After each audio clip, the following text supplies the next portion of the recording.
Title: The Dragon Meets the Baddest Man on the Planet. Los Angeles, 1973. The air in the private training gym was thick with tension, the kind that made the hairs on the back of your neck stand up. The scent of leather, sweat, and liniment hung heavy in the air, mingling with the faint metallic tang of blood from the sparring mats.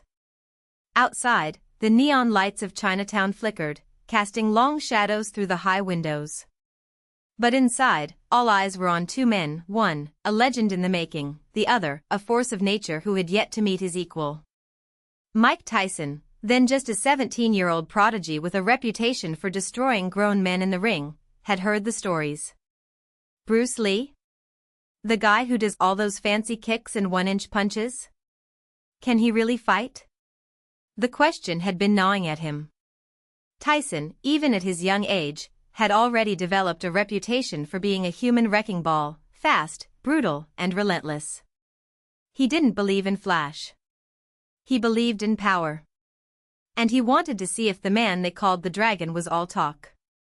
So when the opportunity arose, through a mutual acquaintance in the fight world, Tyson found himself standing in Bruce Lee's private gym, arms crossed, jaw set, waiting. Bruce Lee was in the middle of a training session when the news came. His student, Dan Inosanto, had just informed him that Mike Tyson, the young heavyweight phenom from Brooklyn, was outside and wanted to test him. Bruce lowered his nunchaku, his dark eyes narrowing slightly. He had heard of Tyson, everyone in the fight world had. The kid was a monster, a once-in-a-generation talent who moved like a middleweight but hit like a freight train. Bruce had no interest in ego battles, but he also had no patience for disrespect. "Test me?" Bruce repeated, his voice calm but edged with steel. "Tell him to come in." Tyson stepped inside, his massive frame filling the doorway. He was built like a tank, broad shoulders, thick neck, arms corded with muscle. His eyes, sharp and predatory, locked onto Bruce, who stood at a lean 5 feet 7 inches, a full foot shorter than the young heavyweight. For a moment, there was silence. Then Tyson smirked. "So you're Bruce Lee, huh?" he said, his voice a deep rumble. "They say you're the fastest man alive. That you can hit somebody before they even blink. I don't believe it." Bruce didn't react. He simply tilted his head slightly, studying Tyson like a scientist examining a specimen. "And what do you believe, Mr. Tyson?" Tyson cracked his knuckles. "I believe in what I can see. And right now, I don't see nothing special." Bruce exhaled through his nose, a faint smile playing at the corners of his mouth. "Then let's see something. The test." Bruce turned to his students, who had gathered at the edges of the mat, watching with bated breath. Dan, the focus mitts. Dan Inosanto, Bruce's top student, quickly strapped on the padded mitts. Bruce faced Tyson, who stood with his arms crossed, a challenge in his eyes. "Hit the mitts," Bruce said. "As hard as you can." Tyson didn't hesitate. He stepped forward, winding up a right hand like a sledgehammer. The punch was a blur, fast, vicious, the kind of shot that had put men in comas. But before it could land, Bruce's hand was already moving. Crack. The mitt snapped against Tyson's fist, but the heavyweight barely felt it. He frowned. What the hell was that? Bruce didn't answer. Instead, he adjusted his stance. Again. Tyson obliged, throwing another right, then a left hook. Each time, Bruce's hand was already there, intercepting the punch before it could fully extend. Tyson's eyes narrowed. He was used to men flinching, backing up, or getting knocked out. But Bruce wasn't even breathing hard. "You're fast," Tyson admitted. "But can you take a hit?" Bruce's smile widened. "Try me." Tyson's lips curled into a snarl. He stepped forward, feinting a jab before unleashing a straight right, the Tyson right hand, the one that would later become legendary. The punch was thrown with everything he had, a piston of pure power aimed at Bruce's jaw. But Bruce wasn't there. At the last possible second, he slipped to the side, the punch whistling past his ear. Then, in one fluid motion, he countered a lightning-fast finger jab to Tyson's solar plexus. Thwip! Tyson gasped, his breath knocked out of him. He stumbled back, eyes wide. He had never been hit like that, so fast he didn't even see it coming. His ribs ached, his lungs burned. He looked at Bruce, who hadn't even broken a sweat.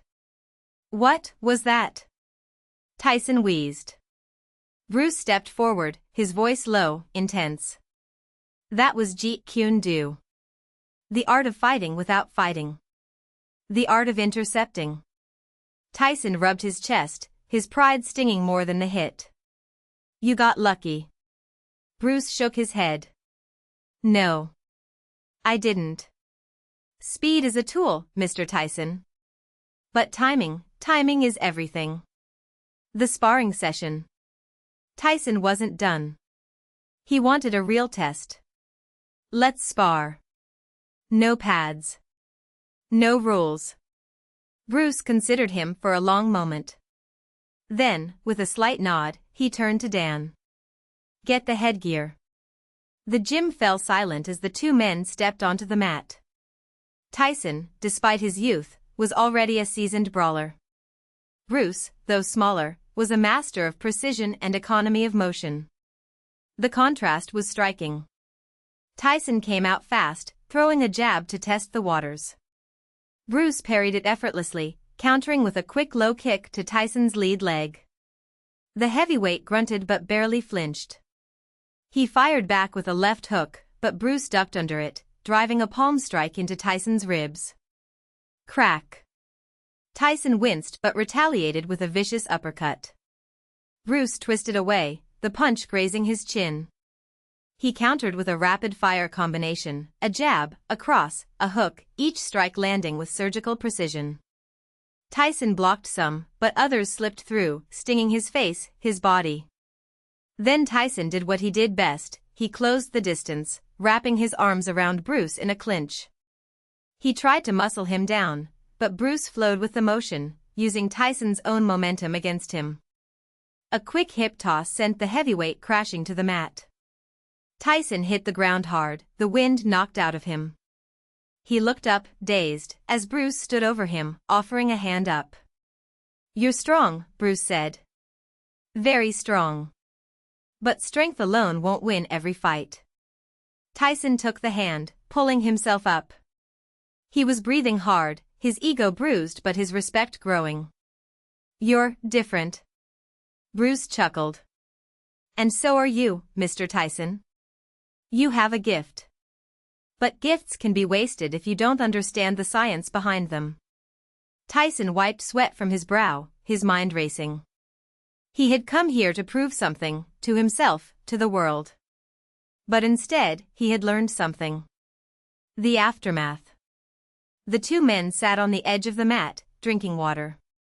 The tension had dissolved, replaced by mutual respect. "Why'd you let me hit you?" Tyson asked, rubbing his jaw where Bruce's counter had landed. Bruce took a sip. "Because you needed to see. Fighting isn't just about power. It's about rhythm, timing, adaptability. You have the power of a god, but if you don't learn to control it, someone will take it from you." Tyson frowned. "You think I can't control it?" Bruce met his gaze. "I think you will. Because you're smart. And because you just got a taste of what happens when you rely on strength alone." Tyson was quiet for a moment. Then, unexpectedly, he laughed, the deep, rumbling sound. "Man. I came here to test you, and you end up schooling me." Bruce clapped him on the shoulder. "The best fighters are always learning. Even from the young." Tyson stood, extending his hand. "Respect, Bruce. You're the real deal." Bruce shook it firmly. "And so are you, Mike. Just remember, speed, power, and technique are tools. But the mind is the weapon." As Tyson walked out of the gym, his mind was already racing. He had come seeking a challenge, but he had found something far more valuable, a lesson. And from that day forward, whenever someone asked Tyson about Bruce Lee, he would simply smile and say, "That man didn't just fight. He danced with violence. And he made it look like poetry." The end. The master's legacy. Years have passed since that meeting in Bruce Lee's gym. Tyson, now an undisputed champion, carried with him not only the belts and trophies, but also the philosophy he had learned that day. Each fight was an extension of that lesson. The ring was not a battlefield, but a stage where the mind dictated the pace. But not everyone understood this. A challenger has emerged from the shadows of the underground circuit, a fighter named Viktor the Hammer Petrov, known for his brutality and disregard for rules. He did not seek honor, only blood. And he had a target: to destroy Tyson's legend, to prove that brute force would always beat technique. The fight was scheduled for Las Vegas, under the spotlight and million-dollar bets. Backstage, Tyson remained calm, visualizing each move as Bruce had taught him. Viktor, on the other hand, laughed, showing his gold teeth as he punched the air. "Today, I break you like a dry twig," he growled.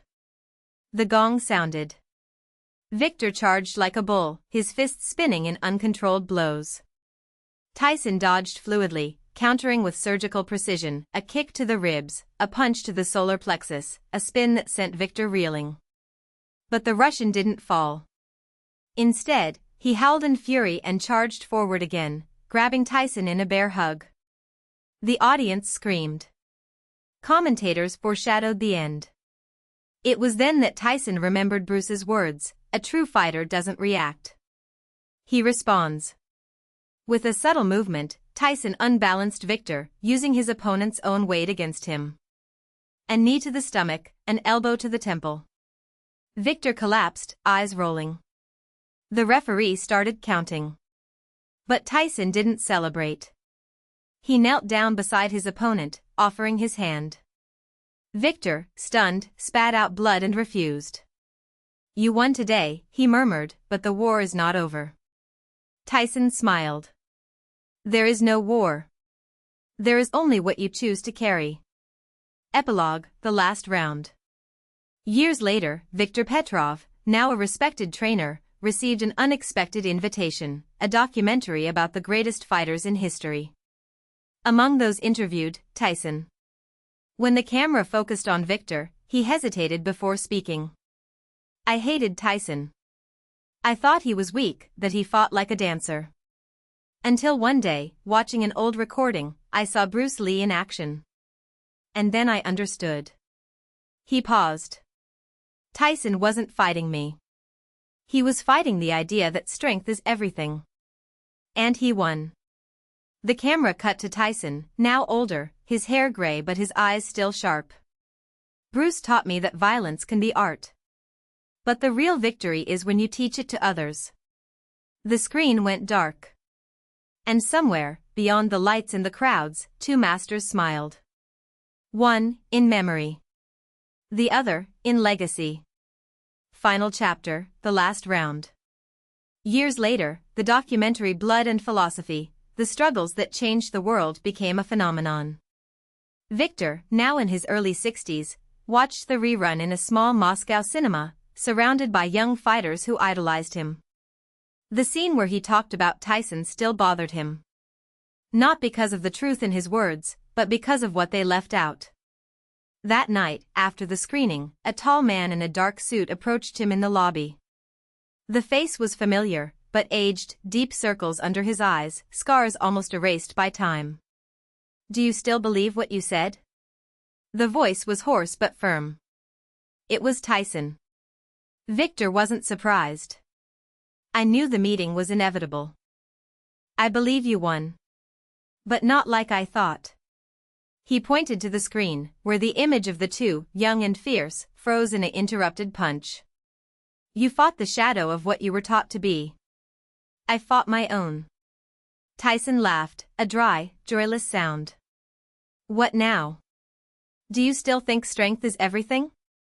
"Now I know that strength is what remains when all else fails." A silence weighed between them. The cinema emptied, leaving only the echoes of the fighters' voices on the screen. I'm going to fight one last time, Tyson said suddenly. Not for money. Not for fame. For something Bruce once told me, the ring is a temple. And every temple needs a sacrifice. Victor frowned. Against who? Against time. Against what I have become. Tyson took an invitation out of his pocket and held it out. I want you to be the referee. The event was billed as the last roar.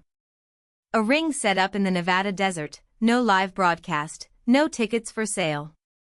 Only 50 guests, martial arts masters, former opponents, journalists who had followed their careers. And, of course, Victor, in a black suit, stopwatch in hand. Tyson entered first, wearing only faded red shorts, his body still muscular but marred by surgery and years of overeating. When he stepped into the ring, the audience was silent. There was no music, no hymns, no cheers. Just the wind hitting the strings. Then, on the other side, a figure appeared. A tall, dark-skinned man wearing a white kimono. He wasn't a professional fighter. He was a doctor, a former student of Bruce Lee, who Tyson had met decades earlier in Hong Kong. The man had never fought in a ring. But he carried something that Tyson respected, the same philosophy that had saved him. It's not a fight, Victor announced, his voice echoing into the microphone. It's a ritual. The two faced each other. There was no handshake. There was no provocation. Just an almost imperceptible nod. The doctor attacked first, a roundhouse kick that Tyson easily dodged. But then, instead of counterattacking, Tyson retreated. And he retreated again. And again. The audience muttered, confused. Victor pursed his lips. He understood. Tyson wasn't fighting the man in front of him. He was fighting the boy he had been, the poor boy from Brooklyn who believed violence was the only answer. The champion who had destroyed everything around him. The man who, even after finding peace, still carried the weight of every punch he had thrown, every life he had touched. The doctor rushed forward, punching him straight in the face. Tyson didn't block. Blood ran from his lip. He smiled. This is for everyone you hurt, the doctor said. Tyson nodded. And that's for everyone I couldn't save. He struck a single blow. A straight right, precise, clean. The doctor fell to his knees, but did not faint. He stood up, staggering, and held out his hand. Tyson held her. Not to rise up. But to say goodbye. The audience applauded, some crying. Victor got out of the ring and handed Tyson a towel. The former champion wiped the blood from his face and looked towards the horizon, where the sun was setting over the mountains. Now yes, he said. I won. Years later, Victor visited Tyson's grave. There was no tombstone, just a smooth stone with a single word engraved on it, artist. Next to it, a smaller sign, almost hidden by the grass, here lies the man who learned to lose. He left a pair of boxing gloves next to the stone. They were the same ones that Tyson had used in his last professional fight. As he turned to leave, he saw a figure in the distance. A man in a kimono, standing under a tree. The doctor. He waved. Victor reciprocated. There was nothing more to say. The fight was over. The last round. Victor walked slowly down the dirt path that led to the parking lot, his hands stuffed in his coat pockets. The cold mountain wind carried the smell of pine trees and damp earth, a contrast to the stifling heat of the ring years before. He didn't look back. He knew the doctor was still there, watching, as he always had, silent, motionless, as if waiting for something that would never come. Victor's car was covered in a fine layer of dust. He wiped the windshield with his sleeve before getting in, started the engine, and let the heater roar for a few seconds. On the passenger seat, a dark, polished wooden box with the initials TL engraved with fire. Inside, an old cassette tape, without a label. He put it in the cassette player and pressed play. Tyson's voice filled the car, hoarse, tired, but firm. If you're hearing this, it's because I once was. Don't cry, boy. Boxing isn't about winning. It's about not falling. And I fell. Everyone falls. The difference is that I got up in a way that no one else got up. Not as a champion. As a man. Victor gripped the steering wheel until his knuckles turned white. The recording continued, interrupted by dry coughs. The doctor once told me that the real fight is against what we carry inside. A break. The sound of a lighter lighting up. I laughed in his face. I thought I knew everything. But he was right. You will discover this too one day. When you find out, don't run away. Face it. Even if it hurts. The tape ended with a snap. Victor took it out of the device and put it back in the box. In the rearview mirror, he saw his own face, older, more marked, his eyes still carrying the weight of that night in the ring. He started the car and drove off, the taillights disappearing into the trees. 2 months later. The gym was empty except for a gray-haired man sweeping the floor. The walls, once covered with posters of historic fights, now showed only marks of tape and stains of peeling paint. Victor stopped at the door, looking at the place where it all started. Closing the doors, he asked. The old man looked up, recognizing him. He nodded. There's no one else to train. Kids today want MMA, UFC, that kind of thing. Boxing is a thing of the past. Victor entered and touched one of the gloves hanging from a rusty hook. They still smelled of old leather and sweat. And you? Where are you going? The old man shrugged. I'll go wherever they take me. Maybe I'll open a chess school. Or a dance school. Who knows? He laughed, a dry, joyless laugh. Boxing taught me one thing: we only lose when we stop moving. Victor took a manila envelope out of his pocket and placed it on the counter. It's enough to keep this place open for a few more years. Hire someone who knows how to teach. Someone who isn't afraid of being beaten. The old man opened the envelope and his eyes widened. It wasn't money. It was the gym's deed, signed by Victor, with a single condition, that the name Tyson Lee be painted on the facade. Why? Victor was already leaving. Because someone needs to remember that losing is also an art. The legacy. Years passed. The gym, now renovated, displayed a new sign, Tyson Lee Gym, where the fight begins inside you. Inside, teenagers with worn gloves trained under the guidance of a former fighter with empty eyes and scars on his knuckles. He never said much, but when one of the boys fell, he would help him up and just say, "Now you know what it's like. Next time, don't fall." Victor never came back. They said he had bought a house on the edge of a lake, in a place so remote that cell phone signal couldn't reach it. Who spent his days fishing, reading old books and writing letters that he never sent. That sometimes, at night, he would sit on the porch with a bottle of whiskey and look at the stars as if he were looking for something he would never find. Once, a journalist met him and asked about Tyson. Did he win? Insisted the reporter. Victor took a slow sip before responding. He learned to lose. And that's rarer than winning. The journalist wanted to know more, but Victor was already on his feet, walking back into the house. The door closed with a soft click, like a period. End. Victor never spoke about Tyson again, nor about the ring, nor about the nights when sweat and blood mixed under the cold lights. The lakeside house was silent except for the wind in the trees and the occasional sound of a fish jumping in the water. The letters he wrote were kept in a wooden drawer, yellowed with age, as if the paper itself knew they would never be read. Over the years, stories about him became legend. Some said he was still training, alone, on the lakeshore, moving in slow motion as if time wasn't catching up to him. Others swore they had seen him in distant cities, always passing through, always with the same distant expression.